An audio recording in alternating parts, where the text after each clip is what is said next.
Bumubuo ng aking kayamanan sa mundong ito, kung saan ang mga panaginip ay umahalo sa pagkabalisa. Ako ipinanganak ko pang magningning, tulad ng isang bituin. Sa gabi sa taas ipaparinig ko ang boses ko. Pangako ay magiging isang kapangyarihan sa puso ng Pilipinas. Ang bawat hakbang ko ay isang hakbang patungo sa aking showcase. Kumita ko ng pera, itinatayo ko ang aking imperyo. Pagdating ko doon gagawin ko ang lahat para sa aking sinta. Je fais couler la monnaie à flotte. Madame elle y respecte, plus de mots et de choses. Personne ne pointera du doigt, plus de jugement. Je suis là pour briller, pour changer les courants. Ipinaglalaban ko ang aking asawa para sa ating kinabukasan. Sa larong ito ng buhay, handa akong mamuhunan. Lumingon ng mga tingin, namumuo ang selos. Pero nananatili akong solid, parang bato, hindi ako nanghihina.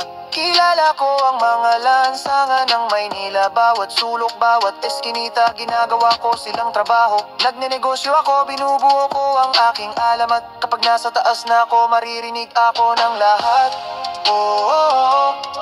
Je fais couler la monnaie à flotte. Madame Merli respecte, plus de mots et de choses. Personne ne pointera du doigt, plus de jugement. Je suis là pour briller, pour changer les courants. Warren, nandito ako, handang punitin ito. Sa aking asawa, sa aking tabi, walang makakapigil sa amin. Paggalang kapangyarihan, lahat ng ito ay para sa atin. Sa tuktok ng Pilipinas, magkasama tayo ay baliw.